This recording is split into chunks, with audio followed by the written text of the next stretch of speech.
हम सब जानते हैं कि किसी भी लव स्टोरी की शुरुआत ना कितनी जादुई होती है। मतलब फोन की स्क्रीन पर जब वो पहला मैसेज चमकता है, तो हाँ, वो डोपामीन रश। सही में उस मैसेज को देखकर चेहरे पर आने वाली वो एकदम बेकाबू सी स्माइल और सुबह उठते ही सबसे पहले एक दूसरे को वो गुड मॉर्निंग टेक्स्ट करने की बेचैनी, शुरुआती कुछ महीनों तक तो सब कुछ किसी खुशनुमा सपने जैसा ही लगता है। बिल्कुल। ऐसा लगता है जैसे दुनिया की सारी खुशियां और सारी समझदारी बस इसी एक इंसान में सिमट आई है। एग्जैक्टली लेकिन फिर कुछ समय बीतता है, वो जो हनीमून फेज है वो खत्म होता है और अचानक वही दो लोग जो एक दूसरे के बिना एक पल नहीं गुजार सकते थे ना, वो ऐसे झगड़ रहे होते हैं कि मतलब पूछो मत। बातें आने लगती हैं कि तुम तो बदल गए हो या तुम मुझे कभी समझते ही नहीं हो। या फिर सबसे कॉमन लाइन की शायद हमारी कंपैटिबिलिटी ही ठीक नहीं है। राइट। ये एक ऐसा पैटर्न है जो दुनिया भर के लाखों कपल्स के बीच रोज दोहराया जाता है। राइट। और यही वो मोड़ है जहां दिमाग में एक बहुत बड़ा सवाल पैदा होता है कि आखिर प्रॉब्लम है कहाँ। क्या वो प्यार ही झूठा था, बिल्कुल। या फिर हमारे सोचने के तरीके में, हमारे माइंडसेट में ही कोई बहुत बड़ी गड़बड़ है। ये बहुत ही वैलिड सवाल है और आज हम इसी गड़बड़ को समझने की कोशिश करेंगे। हाँ, तो आज की इस विस्तारपूर्वक चर्चा का जो मुख्य विषय है वो कैरल एस ड्वेक की मशहूर किताब mindset the new psychology of success का चैप्टर 6 है। इस चैप्टर का नाम ही है रिलेशनशिप्स माइंडसेट्स इन लव। तो आज का हमारा मिशन बेसिकली ये समझना है कि आखिर क्यों हर परफेक्ट लव स्टोरी अचानक से एक वॉर जोन में बदल जाती है। और इसके पीछे हमारी साइकोलॉजी कैसे काम करती है। बिल्कुल। तो इस वायरिंग को डिकोड करने के लिए कहाँ से शुरू करें? देखिए, इसको समझने के लिए हमें सबसे पहले ड्वेक की रिसर्च के उस बुनियादी फर्क को समझना होगा जो लोगों को दो हिस्सों में बांटता है। किसी भी रिलेशनशिप में लोग मुख्य रूप से ना दो तरह की मानसिकता लेकर आते हैं। अच्छा, दो तरह की मानसिकता। हाँ, पहला है फिक्स्ड माइंडसेट लवर और दूसरा है ग्रोथ माइंडसेट लवर। इन दोनों के प्यार करने का तरीका, झगड़ने का तरीका और रिश्ते को देखने का नजरिया ना पूरी तरह से अलग होता है। मतलब आसमान और जमीन का फर्क। मैंने सोर्स मटेरियल में पढ़ा कि जो फिक्स्ड माइंडसेट वाले होते हैं उनका रिलेशनशिप को देखने का तरीका एकदम किसी टिपिकल बॉलीवुड या हॉलीवुड रोमांटिक मूवी जैसा होता है। मतलब उनके दिमाग में एक सेट स्क्रिप्ट चल रही होती है। सही पकड़ा आपने। इस सेट स्क्रिप्ट को साइकोलॉजी की भाषा में डेस्टिनी बिलीफ कहा जाता है। डेस्टिनी बिलीफ मतलब सब कुछ किस्मत से होगा। हाँ, कुछ वैसा ही। अब देखिए ना, बचपन से ही हमें जो फेरी टेल सुनाई जाती हैं या हम जो भी रोमांटिक फिल्में देखते हैं वो हमेशा हैप्पीली एवर आफ्टर पर खत्म हो जाती हैं। हाँ, वो पर्दे पर दी एंड लिखा आता है और दोनों खुश। एग्जैक्टली वो फिल्में कभी ये नहीं दिखाती हैं कि शादी के 3 साल बाद कूड़ा बाहर निकालने को लेकर उन दोनों के बीच क्या बहस हुई, या फिर गीला तौलिया बिस्तर पर छोड़ने को लेकर कैसा झगड़ा हुआ। ओ गॉड, हाँ। वो रियल लाइफ स्ट्रगल्स तो कोई दिखाता ही नहीं है। और इस वजह से फिक्स्ड माइंडसेट वालों के दिमाग में ना ये बात बैठ जाती है कि एक परफेक्ट पार्टनर कहीं ना कहीं बना हुआ है जो बस एक दिन आसमान से उतरेगा और सब कुछ ऑटोमेटिकली सेट हो जाएगा। मतलब उनका सबसे बड़ा रूल यही है कि अगर प्यार सच्चा है तो सब कुछ एकदम स्मूथ चलना चाहिए। जिसे हम कह सकते हैं no fights equal to true love. उन्हें लगता है कि अगर हम सच में एक दूसरे के लिए बने हैं तो हमारे बीच कभी कोई अनबन या झगड़ा होना ही नहीं चाहिए। यही उनका सबसे बड़ा भ्रम है। और जब रियलिटी सामने आती है ना, जब दोनों के विचारों में पहला असली टकराव होता है, तो वो इस स्थिति को सुलझाने के बजाय घबरा जाते हैं। तो उनका रिएक्शन कैसा होता है उस वक्त? उनका रिएक्शन ये नहीं होता कि चलो बैठते हैं इस प्रॉब्लम को सॉल्व करते हैं, बल्कि उनका रिएक्शन होता है तुम पहले जैसे नहीं रहे, या फिर शायद मैंने गलत इंसान को चुन लिया है। वाओ। वो समस्या को रिश्ते का हिस्सा मानने के बजाय ना उसे रिश्ते के अंत का संकेत मान लेते हैं। स्मार्टफोन, और ये तुलना बहुत ही दिलचस्प लग रही है, इसे थोड़ा और खोलकर समझाइए। देखिए, जब हम डब्बे से कोई नया और प्रीमियम स्मार्टफोन निकालते हैं तो हमारी उम्मीद क्या होती है कि ये एकदम मक्खन की तरह चलेगा, इसमें कोई खराबी नहीं होगी। हाँ, उम्मीद तो यही होती है। तो मुझे लगता है कि फिक्स्ड माइंडसेट वाले भी किसी नए रिलेशनशिप को बिल्कुल इसी तरह देखते हैं। उन्हें लगता है कि एक ऐसा डिवाइस है जिसे डब्बे से निकाला और बस अब ये जिंदगी भर बिना किसी सॉफ्टवेयर अपडेट, बिना किसी मेंटेनेंस या बिना किसी एंटीवायरस के एकदम परफेक्ट चलना चाहिए। ये बहुत ही बढ़िया एनालॉजी है ना? अगर उस फोन में थोड़ा सा भी लैग आया या स्क्रीन थोड़ी सी अटकी या कोई छोटा सा ग्लिच आया तो वो ये नहीं सोचते कि शायद इसमें बहुत सारे ऐप्स खुले हैं इसलिए इसको एक रीबूट की जरूरत है। वो सीधे ये मान लेते हैं कि ये डिवाइस ही डिफेक्टिव है, मुझे इसको वापस करके नया मॉडल लाना होगा। एग्जैक्टली ये एनालॉजी ड्वेक की रिसर्च को बहुत ही सटीक तरीके से समझाती है। फिक्स्ड माइंडसेट की ये जो एफर्टलेस एक्सपेक्टेशन है ना, यही सारी समस्याओं की जड़ है। एफर्टलेस उम्मीद मतलब बिना कुछ किए सब मिल जाए। हाँ, वो चाहते हैं कि प्यार बस एक बनी बनाई चीज हो जो उन्हें थाली में सजी हुई मिल जाए। और इसी अवास्तविक उम्मीद या डेस्टिनी बिलीफ के कारण एक बहुत ही खतरनाक साइकोलॉजिकल जाल बनता है, जिसे किताब में माइंड रीडिंग ट्रैप कहा गया है। और माइंड रीडिंग ट्रैप, ये तो शायद हर दूसरे कपल की कहानी है।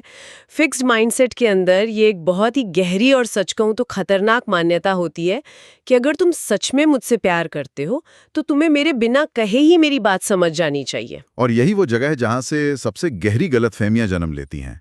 असल जिंदगी का जो रियलिटी चेक है वो बहुत ही कड़वा है। इस दुनिया में कोई भी इंसान माइंड रीडर नहीं होता। किसी के पास जादू की छड़ी थोड़ी है। सही बात है।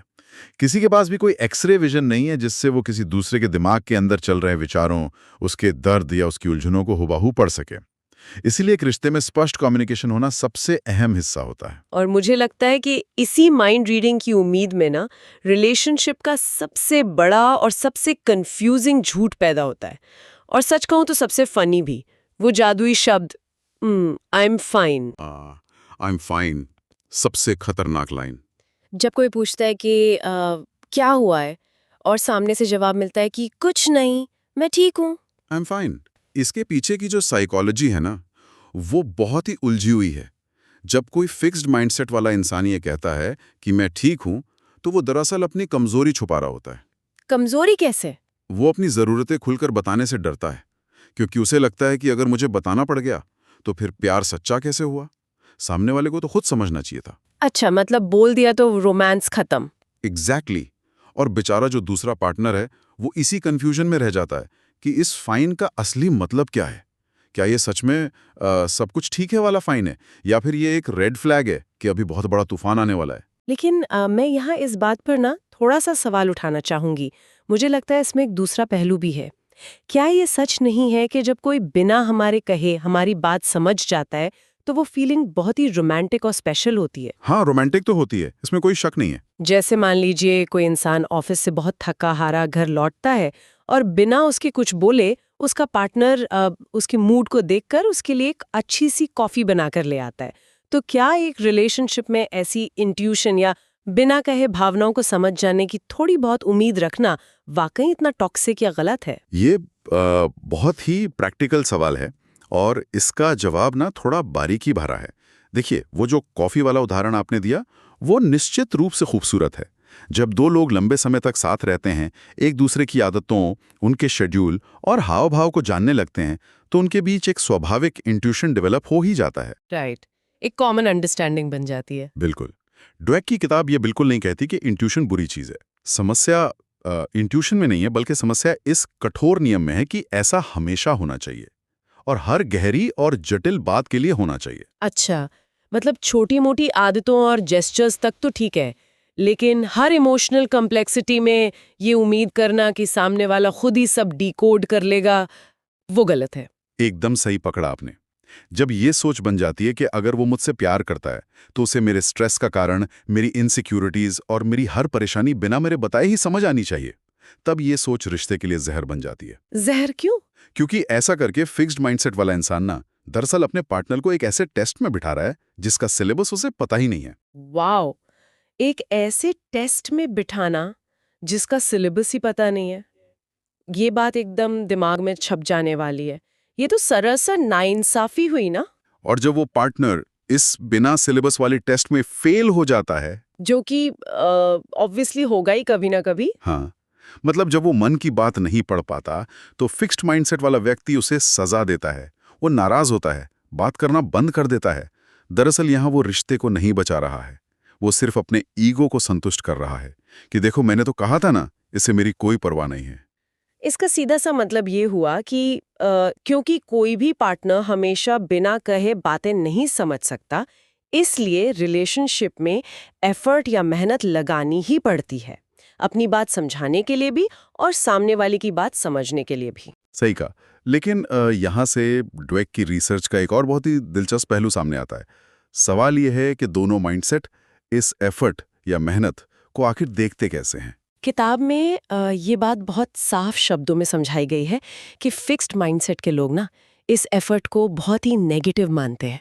उनका सोचना है कि अगर मुझे इस रिलेशनशिप में इतनी मेहनत करनी पड़ रही है, बार बार चीजें समझानी पड़ रही हैं, तो पक्का इसमें कोई खोट है। हाँ, उन्हें लगता है सच्चा प्यार तो एफर्टलेस होना चाहिए। एग्जैक्टली उनके लिए मेहनत इस बात का सबूत है कि वो दोनों शायद एक दूसरे के लिए ठीक नहीं है, और इसी गलतफहमी के चलते वो खुद के व्यवहार को बदलने या सिचुएशन को सुधारने के बजाय अपना सारा जोर अपने पार्टनर को चेंज करने में लगा देते हैं। बिल्कुल। जबकि दूसरी तरफ अगर हम ग्रोथ माइंडसेट वालों को देखें तो उनका नजरिया बिल्कुल उल्टा होता है। वो समझते हैं कि एफर्ट का मतलब ये नहीं कि रिश्ता खराब है। उनके लिए एफर्ट का मतलब है केयर, उसको वैल्यू देना। और सबसे बढ़कर एफर्ट का मतलब है रिश्ते की ग्रोथ। मतलब उनके लिए लव स्टैटिक नहीं, डायनामिक है। हाँ, उनके लिए प्यार कोई तालाब का रुका हुआ पानी नहीं है। उनके लिए प्यार एक नदी की तरह डायनामिक है, जो लगातार बहता है, रास्ता बनाता है और आगे बढ़ता है।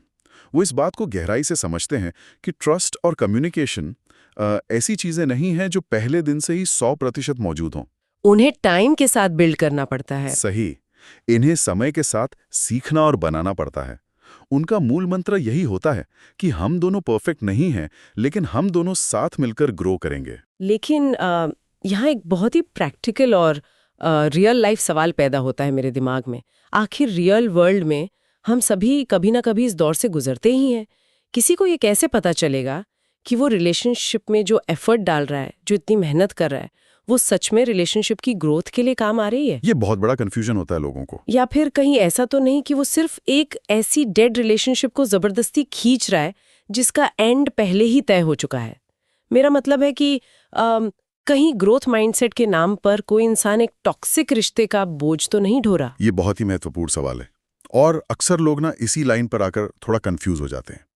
देखिए, ग्रोथ माइंडसेट का मतलब ये बिल्कुल नहीं है कि कोई इंसान हर तरह के बुरे व्यवहारों को चुपचाप बर्दाश्त करता रहे या फिर अकेले ही रिश्ते को बचाने की सारी मेहनत करता रहे। तो सही एफर्ट को कैसे पहचाने? सही और सार्थक एफर्ट की सबसे बड़ी पहचान ये है कि वो हमेशा एक टू वे स्ट्रीट होती है। मतलब ताली हमेशा दोनों हाथों से बजनी चाहिए। बिल्कुल सही। जब कोई समस्या उठाई जाती है तो क्या दूसरा इंसान उसे सुनने और सुलझाने में दिलचस्पी दिखाता है? क्या वो फीडबैक सुनकर अपने व्यवहार में सकारात्मक बदलाव लाने की कोशिश करता है? अगर एक इंसान अपनी तरफ से पूरी कोशिश कर रहा है लेकिन सामने वाला लगातार फिक्स्ड माइंडसेट में अड़ा हुआ है, मतलब ना वो बात करना चाहता है और ना गलती मानना चाहता है। हाँ, और ना ही कुछ बदलना चाहता है, तो फिर वहां कोई ग्रोथ नहीं हो रही है। वो सिर्फ एक इमोशनल बोझ ढोना है। ग्रोथ माइंडसेट का जादू ना तभी काम करता है जब दोनों ही लोग एक टीम की तरह उस एफर्ट को रिश्ते की मजबूती के लिए इस्तेमाल करें। ये बहुत ही क्लैरिटी देने वाला पॉइंट है, और मुझे लगता है इस एफर्ट या दोनों के कमिटमेंट का सबसे बड़ा टेस्ट तभी होता है जब उनके बीच कोई रियल टाइम झगड़ा होता है। झगड़े के वक्त ही तो इंसान का असली माइंडसेट उभर कर सामने आता है। तो चलिए देखते हैं कि आखिर एक ही तरह के झगड़े में फिक्स्ड और ग्रोथ माइंडसेट वाले किस तरह से रिएक्ट करते हैं। मान लीजिए किसी बात पर बहस शुरू हुई, तो सोर्स मटेरियल कहती है कि फिक्स्ड माइंडसेट का वर्जन कुछ ऐसा होगा कि एक पार्टनर सीधे इल्जाम लगाता है कि तुम हमेशा बस कंप्लेन ही करते रहते हो, तुम्हें तो कभी कुछ अच्छा लगता ही नहीं। और इस पर दूसरा उसके डिफेंस में पलटवार करता है कि और तुम तो मुझे कभी समझते ही नहीं, तुम्हें तो बस अपनी पड़ी रहती है। और पता है इसका अंत क्या होता है? पूरे 2 या 3 दिन की मौत जैसी खामोशी। मतलब दोनों के बीच बातचीत पूरी तरह से बंद, कोई सोल्यूशन नहीं, बस एक दूसरे को इग्नोर करना और सड़ना। अब इसके पीछे का क्यों समझिए, ऐसा क्यों होता है? झगड़े के दौरान फिक्स्ड माइंडसेट ना असल में रिश्ते को नहीं बल्कि अपने ईगो को प्रोटेक्ट कर रहा होता है। ईगो को प्रोटेक्ट करना, इसको थोड़ा और डिटेल में बताइए। देखिए, फिक्स्ड माइंडसेट वाले व्यक्ति की जो दुनिया है ना, हाँ, वो एकदम ब्लैक एंड व्हाइट होती है। हाँ, या तो आप अच्छे इंसान हैं या फिर पूरे इंसान हैं। हाँ, अगर वो अपनी गलती मान लेता है या सॉरी बोल देता है तो उसे लगता है कि उसने ये मान लिया कि वो एक खराब पार्टनर है। अच्छा, मतलब उन्हें लगता है कि गलती करना किसी आदत की खराबी नहीं, बल्कि उनके कैरेक्टर का एक परमानेंट डिफेक्ट बन जाएगा। एग्जैक्टली। और ये उसकी ईगो के लिए बहुत ही डरावनी स्थिति है। इसीलिए वो गलती मानने के बजाय ना ब्लेम गेम खेलने लगता है ताकि सारा दोष दूसरे पर चला जाए। वाओ, मतलब सॉरी बोलने का मतलब उनके लिए अपना वजूद खतरे में डालना हो जाता है। वही दूसरी ओर ग्रोथ माइंडसेट का वर्जन देखिए। जब उनमें झगड़ा होता है तो एक पार्टनर सवाल पूछता है कि ठीक है, हम बहस कर रहे हैं, लेकिन बताओ आखिर मेन इशू क्या है। तो उस पर दूसरा अपनी फीलिंग्स शेयर करता है कि मुझे ऐसा महसूस हो रहा है कि इन दिनों तुम मुझे इग्नोर कर रहे हो। और इसका अंत कैसे होता है? एक प्रॉपर डिस्कशन के साथ, जहां दोनों एक दूसरे की बात को सुनते हैं और किसी सॉल्यूशन तक पहुंचते हैं। क्योंकि ग्रोथ माइंडसेट वाला इंसान ना अपने ईगो को नहीं बल्कि अपने रिलेशनशिप को प्रोटेक्ट करता है। हाँ, वो सोचता होगा कि अगर मेरी किसी आदत से इसको हर्ट हुआ है तो मैं सॉरी बोल देता हूँ, उसमें क्या है। बिल्कुल। वो जानता है कि गलती मानने का मतलब ये नहीं कि वो एक बुरा इंसान है, बल्कि इसका सिर्फ इतना मतलब है कि एक ऐसी समस्या है जिसे हम दोनों मिलकर ठीक कर सकते हैं। इस पूरी स्थिति को देखते हुए ना, अगर मैं इसे हमारी आम जिंदगी की चीजों से जोड़ूं, तो मुझे ऐसा लगता है कि फिक्स्ड माइंडसेट वाला इंसान किसी भी रिलेशनशिप को एक डिस्पोजेबल पेपर कप की तरह देखता है। पेपर कप, ये थोड़ा नया है। कैसे? हाँ, जैसे मान लीजिए हम किसी पार्टी या शादी में जाते हैं और वहाँ एक पेपर कप में चाय पीते हैं। अगर वो कप थोड़ा सा भी पिछक जाए या उस पर दाग लग जाए या थोड़ा सा भी गंदा हो जाए, तो क्या कोई उसे ठीक करने या धोने की कोशिश करता है? नहीं, बिल्कुल नहीं। नहीं ना, उसे सीधा डस्टबिन में फेंक दिया जाता है और एक नया एकदम साफ पेपर कप ले लिया जाता है। फिक्स्ड माइंडसेट वाले भी तो ऐसा ही करते हैं। रिश्ते में थोड़ा सा भी झड़ा हुआ, कोई खरोच आई तो तुरंत ब्रेकअप के बारे में सोचने लगते हैं कि अरे छोड़ो, ये तो बेकार हो गया है, मेरा परफेक्ट मैच कहीं और होगा, मैं किसी नए इंसान को ढूंढ लूंगा। उसे देखते हैं वो मुझे लगता है उस रिलेशनशिप को अपने उस पसंदीदा सैरेमिक कॉफी मग की तरह देखते हैं, जो सालों से उनकी टेबल पर रखा हुआ है। वो मग जिससे उनकी यादें जुड़ी हैं। अगर वो मग इस्तेमाल करते हुए गंदा हो जाता है ना, तो उसे फेंका नहीं जाता। हाँ, उसे धोकर वापस रखा जाता है। एग्जैक्टली, उसे सिंक में ले जाकर साबुन लगाकर प्यार से धोकर साफ किया जाता है। यहाँ तक कि अगर उस मग में कोई छोटी सी दरार आ जाए या खरोच लग जाए तो भी उसे जोड़ा जाता है, क्योंकि उन्हें पता है कि उसकी असल वैल्यू क्या है। वो उस रिश्ते को फिक्स करते हैं क्योंकि उनका माइंडसेट जानता है कि दुनिया में कोई भी परफेक्ट रिलेशनशिप बना बनाया नहीं मिलता, उसे रोज की मेहनत से बनाना पड़ता है। ड्वेक की रिसर्च का पूरा सारना इसी बात में छिपा हुआ है। जो कपल्स अपने रिश्ते के उस सिरामिक मग को धोना, सहेजना और रिपेयर करना सीख जाते हैं ना, आखिर में उनका ही रिश्ता सबसे गहरा और मजबूत साबित होता है। राइट। फिक्स्ड माइंडसेट वाले इसीलिए जल्दी हार मान लेते हैं क्योंकि उन्हें लगता है कि असली प्यार तो वो है जिसे कभी रिपेयर करना ही ना पड़े। लेकिन असल साइकोलॉजी कहती है कि रिपेयर करने की वो इच्छा ही सच्चे प्यार की सबसे बड़ी निशानी है। तो इस पूरी साइकोलॉजी और ड्वेक की रिसर्च को अगर हम एक प्रैक्टिकल फॉर्म में ढालें तो हमारे सामने एक रियल लव फॉर्मूला निकल कर आता है। और वो फॉर्मूला किसी भी रोमांटिक मूवी के इल्यूजन से बहुत अलग है। जी बिल्कुल। इस एनालिसिस के हिसाब से रियल लव में 4 चीजें सबसे जरूरी हैं। पहला है कम्युनिकेशन, यानी बिना उस माइंड रीडिंग ट्रैप के अपनी बात को साफ साफ कहना। दूसरा है एफर्ट, यानी रिश्ते को एक डायनामिक प्रोसेस मानकर उसमें रोज लगातार इन्वेस्ट करना। और तीसरा है अंडरस्टैंडिंग, यानी पार्टनर की गलतियों या कमियों को उसकी परमानेंट खराबी ना मानकर उसे समझने की कोशिश करना। और चौथा और सबसे अहम तत्व है खुद ग्रोथ माइंडसेट। और यहाँ जो सबसे बड़ा टेक अवे सामने आता है वो ये है कि प्यार ना सिर्फ एक फीलिंग या भावना नहीं है। हम अक्सर प्यार को सिर्फ एक ऐसा इमोशन मान लेते हैं जो अचानक से कहीं से पैदा होता है और अचानक ही खत्म भी हो सकता है। लेकिन हमारी आज के सोर्स मटेरियल के नजरिए से देखें तो प्यार दरअसल एक स्किल भी है। स्किल है, हाँ। और दुनिया की किसी भी और स्किल की तरह इसे भी सीखा जा सकता है, इसकी डेली प्रैक्टिस की जा सकती है और वक्त के साथ ना इसमें और भी महारत हासिल की जा सकती है। सच कहूँ तो ये बात सुनकर ना बहुत सुकून मिलता है। इसका मतलब तो ये हुआ कि अगर आज 2 लोग अपने रिश्ते में परफेक्ट नहीं है या उनके बीच अक्सर बहस हो जाती है, तो इसका ये मतलब बिल्कुल नहीं है कि वो फेल हो गए हैं या उनका प्यार झूठा है। इसका सिर्फ इतना सा मतलब है कि उन्हें प्यार की ये स्किल अभी और प्रैक्टिस करनी है। बिल्कुल सही समझे आप। कैरल ड्वेक का जो फाइनल मैसेज है इस टॉपिक पर वो बहुत ही सीधा और स्पष्ट है कि दुनिया में ना कोई भी परफेक्ट रिलेशनशिप एग्जिस्ट नहीं करता, लेकिन एक परफेक्ट माइंडसेट जरूर एग्जिस्ट करता है। वाओ, परफेक्ट माइंडसेट एग्जिस्ट करता है। अगर माइंडसेट ठीक है, अगर दोनों लोग हमेशा कुछ नया सीखने और साथ मिलकर ग्रो करने के लिए तैयार हैं, तो वो रिलेशनशिप दुनिया की किसी भी मुश्किल को पार कर लेगा। लेकिन वहीं अगर माइंडसेट गलत है, अगर वो अपनी जगह पर फिक्स्ड है, तो फिर चाहे दुनिया का बेस्ट रिलेशनशिप हो, सबसे कंपैटिबल दिखने वाला कपल हो, वो भी ताश के पत्तों की तरह बिखर के रह जाएगा। क्योंकि आखिरकार बात वही आकर रुकती है कि रिश्ते को निभाने के लिए कोई जादूगर या परफेक्ट इंसान नहीं चाहिए, बल्कि एक ऐसा इंसान चाहिए जिसका माइंडसेट सही दिशा में काम कर रहा हो। तो इस पूरी डीप डाइव को सुनने के बाद सुनने वालों के लिए जो सबसे डायरेक्ट और सीधा सा एप्लीकेशन सामने आता है ना, वो ये है कि जब भी दो पार्टनर्स के बीच कोई झगड़ा हो, कोई अचानक से तीखी बहस छिड़ जाए, तो उस वक्त गुस्से में दिमाग में ये सवाल नहीं आना चाहिए कि क्या मैंने सही इंसान को चुना है या नहीं। उसकी जगह सवाल ये होना चाहिए कि क्या इस वक्त हमारा माइंडसेट सही है?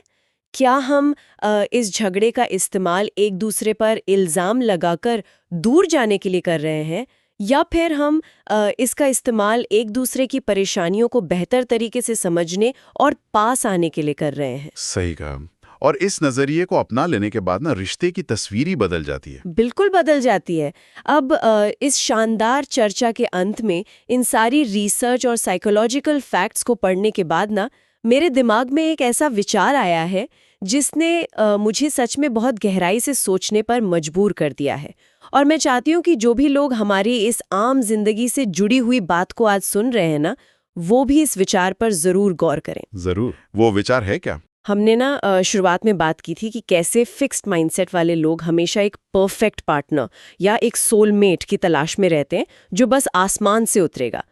लेकिन अगर हम आज की इस पूरे चर्चा का एक डीप निचोड़ निकालें, तो अगर प्यार वाकई में सिर्फ एक जादुई फीलिंग होने के बजाय एक ऐसी स्किल है जिसे ग्रोथ माइंडसेट और मेहनत के जरिए सीखा और डेवलप किया जा सकता है, तो क्या इसका सीधा सा मतलब ये नहीं है कि ये जो सोलमेट या परफेक्ट मैच का पूरा कॉन्सेप्ट हमारे समाज में बना हुआ है, वही दरअसल फिक्स्ड माइंडसेट वालों की बनाई हुई एक खोरी कल्पना है? ओ, ये तो बहुत ही प्रोवोकेटिव और गजब का सवाल आपने उठाया है ना? क्या सच में कहीं आसमान में कोई परफेक्ट जोड़ियां बनती हैं, या फिर क्या कोई भी दो आम लोग जो एक दूसरे के दिल से इज्जत करते हों, अगर उनका माइंडसेट सही हो, अगर वो अपने उस पेपर कप वाली ईगो को थोड़ा साइड में रखकर एक टीम की तरह साथ मिलकर रिश्ते पर मेहनत करने को तैयार हो, तो क्या वो समय के साथ एक दूसरे के सोलमेट खुद नहीं बन सकते? सही बात है। क्या सोलमेट कोई ऐसी चीज है जिसे इस भरी दुनिया में कहीं ढूंढा जाता है, या फिर सोलमेट वो है जिसे दो लोग मिलकर खुद हर रोज बनाते हैं? इस सवाल पर जरूर विचार कीजिएगा। और इसी गहरे और थोड़े चैलेंजिंग विचार के साथ हम आज की इस माइंडसेट और रिलेशनशिप की गहरी चर्चा को यहीं विराम देते हैं। बस सुनने वालों को यही याद रखना है कि रिश्ते किसी फेरी टेल की तरह पहले से बनकर नहीं आते। वो इसी जमीन पर दोनों पार्टनर्स के छोटे छोटे प्रयासों, उनके पेशेंस और उनके उस ग्रोथ माइंडसेट की बदौलत घड़े जाते हैं। तो बस अपने रिलेशनशिप के उस फेवरेट सिरेमिक कॉफी मग को हमेशा सहेज कर रखिए, उसे चमकाते रहिए, और अगर कभी कोई छोटी मोटी खरोंच आ भी जाए ना, तो उसको फेंकने के बजाय उसे प्यार से रिपेयर करते रहिए। आपसे फिर मुलाकात होगी एक नए और एक्साइटिंग विषय और उसके नए डीप डाइव के साथ। तब तक के लिए अपना ख्याल रखिए, और हाँ, कीप ग्रोइंग।